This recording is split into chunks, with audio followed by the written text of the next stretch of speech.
Hello, hello, hello. Welcome back to Run It Back, the show where we try to get things right the second time.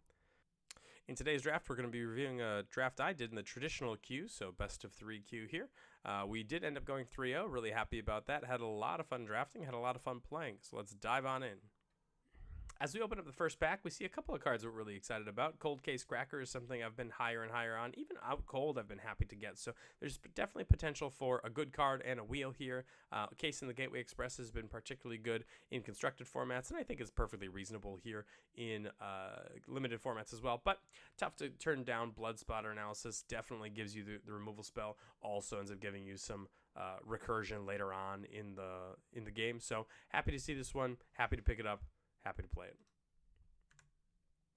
Pack 1, pick 2. We see a Case of the Locked Hothouse pass to us. I really do like this card. I think it's a lot of fun. I've really enjoyed it. However, I don't think it's very good anymore. I think the controlling 7 lands is really tough to do in this format. That is a little bit more aggressive than originally anticipated.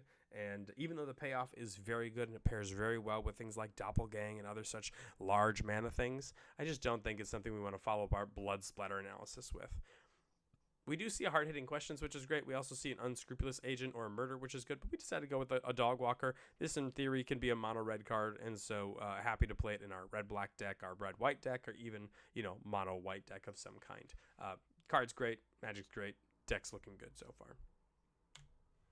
Pack 1, pick 3. We do see a Magma from the list, which is exciting and fun, but I don't think it's as powerful or efficient as a Galvanize. So that's definitely the pick here. We do look at the Gleaming Drake, and that maybe we could end up being some sort of Grixis colors of some kind.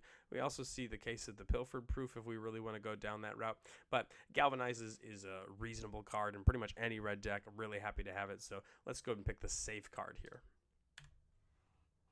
Pack 1, pick 4. We do see the demand answers to keep us in red. I'm not thrilled with that. We also have some reasonable black cards, a reasonable blue card, nothing too exciting. So we stick with our red cards, something that we know we're going to play, something that kind of hits us hard at the end and really ends up eating some creatures as it comes up from disguise. So Bullrock Clambasher, the pick here. Pack 1, pick 5. It's a little bit of a choice that we have. There's a couple of fixers if we want to go that route, not do throw that way. But Hustle Bustle, very good late game card in the bustle side of things. 2/2 and Trample is awesome on all of your creatures. And if we're going to go wide with Dog Walker or maybe some other mono red cards, having a Bustle at the end to really put it through is very good.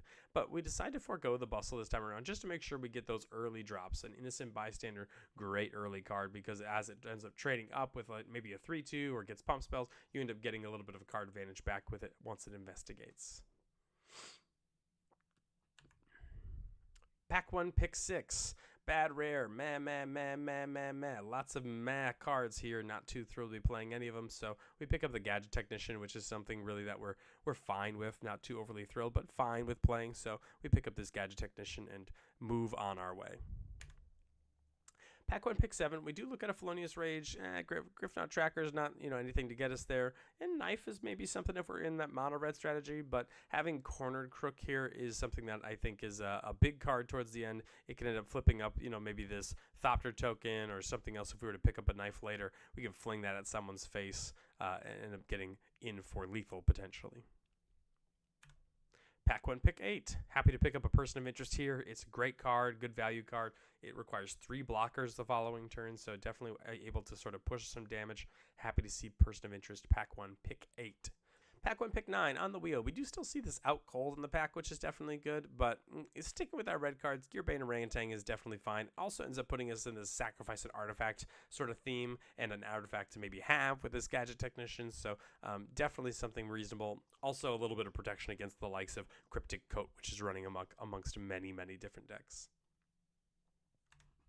Pack 1, pick 10. We do see a rare here, which is something we're not really playing. If we want to go red-white on the job, very good, very popular card. But we stick with the red because we don't know what our second color is going to be. Could be white, could be black, could even be blue still.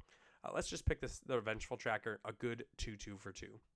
Pack 1, pick 11. We do see that the Magma wield, which I think is particularly good. And as we're looking at this Sacrifice an Artifact sort of theme, it definitely helps easily able to sacrifice an artifact, and you're able to end up getting that 1 damage ping. Also, if you swing all out, they block some of your creatures, let others through. You can sack the blocked ones if it end up potentially getting in for lethal. Magma, definitely a huge card. Pack 1, pick 12, we do see a Demand Answers reasonable card in a red deck, so let's just go ahead and pick it up as a value engine. And then pack 1, pick 13, we get a black card. So do note, nobody really wanted this Alias Salient. We might be able to pick up some other black cards later in the draft. Moving on to pack 1, pick 2. We open a rare that's not particularly good for us in Kellen. It's a good card, just not for us. We do also see a Karlov Watchdog and a Neighborhood Guardian. This would be probably the card I'm most interested in. But if we continue to cut red, then maybe there's something that really opens itself up. I don't want to use any cards in this pack as a sign that that's what we should be drafting. So I stick with a good red card I'm always happy to have in Galvanize, grabbing this one.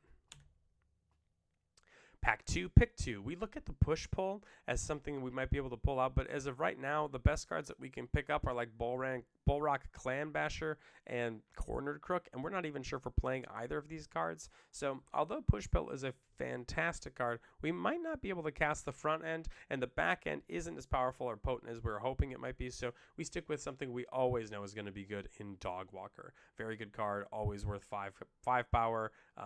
Awesome, happy to see it. Pack 2, pick 3.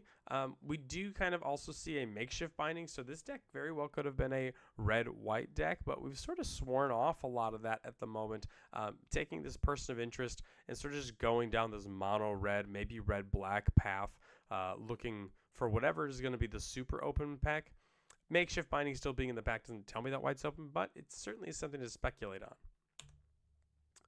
Pack 2, pick 4. We also see a meddling use here. Now, looking back at the draft, we definitely could have been red-white. Even this Unyielding Gatekeeper, although not terribly aggressive, it's still a good card. I mean, if you want to play it face up, it's a 3/2 for 2 early on. Otherwise, you could end up, re-triggering your person of interest or your Cornered Crook and in the, late game being able to do something like that, or, removing one of their creatures and just having it trade off with something. But we elect not to go after these white cards. Let somebody else have them. We want only the red ones. We take this fish. Always happy to play the fish. Love, love, love this card. Pack 2, pick 5. This is where we really corner in. We put the blinders on. We have a second blood splatter analysis, and these things only work better in multiples because each death triggers them both, which is great. So you're getting both triggers very quickly. We forego that, eschew that idea, and say we want mono red cards. I want this person of interest. We're playing 2 2s for 2. We're playing 2 2s for 3. We're playing 2 2s for 4. 2 2 2s, of course, for 4. But give me person of interest, and let's go wide. Pack 2, pick 6. There's really nothing here for us. We've got this Niv-Mizzet, which is a lot of fun, but we're never playing that.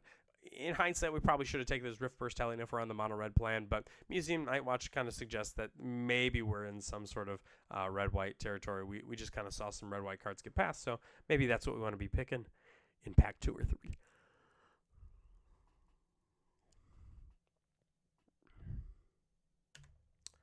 Pack 2, pick 7. We do see Felonious Rages kind of coming around. Not too thrilled to pick that up, but certainly not unhappy to pick one of these cards up throughout the draft. Just wish there was maybe a little bit of a better card in our pick 7. Pack 2, pick 8. We really don't see any red cards. Red's really drying up now. Maybe they're just not being opened. Maybe the cards are being taken, but we do end up taking our white card here just to make sure that somebody else who thinks that they might be on red-white, well, they're not. We're going to be on red-white if we are. Pack 2, pick 9, we take the red card even though it's not good. Pack 2, pick 10, we take our 20 gems because there's nothing available to us. Pack 2, pick 11, we pick up a second Demand Answers. I don't think we're going to be playing that Demand Answers, but, it's the card we pick up. I don't think we're ever playing Tox Analysis. We probably could have taken 20 gems, but it's fine. Pack 2, pick 12. Really happy to see a 2/2 for 2 here in the Vengeful Tracker. The text box on here isn't very relevant, but if you're beaten face down and they have to end up cycling through some clues, maybe it could be doing something. I don't think we really want to be playing Suspicious Detonation in this deck. I know we originally talked about having something like Corner Crook and Gearbang Orangutan and Magma, like sacrificing artifacts, but I don't know. I don't think we really need this in order to get some things off. We've got 2 Galvanize already.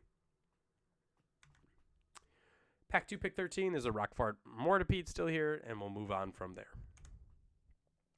Pack 3, pick 1. No real red cards for us to open up. We've already got 2 demand answers. Shady Informant is not really it for us, so we're kind of looking at Karlov Watchdog. Looking back on it, I probably could have taken Assemble the Players because we've got all of the Dog Walkers, which can morph in. We've got the Vengeful Trackers, the Red Herring, even the Orangutan, 3 Person of Interest. Definitely stuff we could have played, but I think I needed the Anthem effect, getting creatures. We were going to go wide. We knew we were always going to be able to attack with 3 creatures. You play this on 4, everything gets pumped. That seemed very exciting to me. Pack 3, pick 2. Nothing really here. If we were in black, happy to pick up a Soul Innervation. If we were in white-black, a Wisp Drinker is great, but we pick up our Vengeful Tracker and we move on. Pack 3, pick 3. If we were still in red-black, Judith was definitely probably a pick. However, looking back, we don't really have too many spells. We've got a couple Galvanize, we've got a Felonious Rage, even maybe a Demand Answers or 2, which could be good. But we're playing lots of creatures. The whole point of the deck is creatures, lots and lots of creatures. So we end up picking up a Torch the Witness, which can remove like a huge blocker for a reasonable amount of mana. Even for 4 mana to kill a 6/6 or less, that's great. If it kills a 5/5 and we make a clue, that's great, right? So Torch the Witness, very reasonable card for us. To get that one big blocker out of the way and hopefully swing for lethal.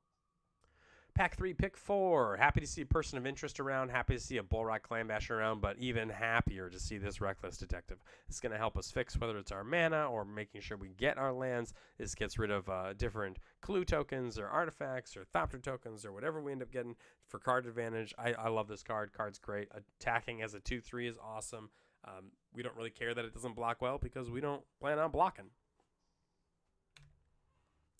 Pack 3, pick 5. We do pick up a Chases On, which kind of harkens back to Judith a little bit, but I just love having one of these in a deck. I think you likely want to have the Auspicious Arrival, or you like to have an on the job more than the Chases On. But if we're not playing white, which as of right now, even though these cards are in here, I don't expect us to. The Chases On is a great card to have in the main deck. Pack 3, pick 6. We're blessed here with another fish, good old red Clue fish. Happy to have it. Happy to play it. We'll always play one of these in our red decks. Pack 3, pick 7. I don't think we want to double down on the Bullrock Clanbasher. We already, maybe playing this one. I think we are, but it's kind of tough at this point to tell. Always going to be playing Person of Interest. Go wide, go wide, go wide. Happy to have this one. Pack 3, pick 8. If we were maybe in blue, this would be a crazy good card to draw in the Gleaming Gear Drake. Also wouldn't mind even a Public Thoroughfare if that was the plan, but it certainly is not, and we want 2 drops. So Innocent Bystander, you are in. Pack 3, pick 9. We don't need a third demand answer, so we pick up the Shady Informant. We might play it, we might not, but it morphs and then disguises for red. So happy to have this card as a potential sideboard card. Pack 3, pick 10. Nothing here for us, so we pick the black card as maybe we have a little bit of a black splash. Pack 3, pick 11. We pick up another Person of Interest, which is currently our 5th Person of Interest. Happy to have this one. Happy to play this one. Pack 3, pick 12. We get another Person of Interest, which is our 6th one. Happy to have this one. Happy to play this one. And finally, we pick up on the last card a Felonious Rage 2nd. We're probably not playing this one, but maybe we decide that this is something we want to do. Moving on to the deck, you see a couple of things of note. We have 6 Person of Interests to play here. We played them all, and we loved them all. This meant that we were almost always playing Person of Interest on 4, sometimes playing it on 5, sometimes playing it on 6, and eventually as we were continuing to build out our board, we were just going to swing in for lethal because, again, each one of these requires 3 blockers to have, and even if they end up multi-blocking, then we can end up playing the Chases On here if necessary to really blow them out.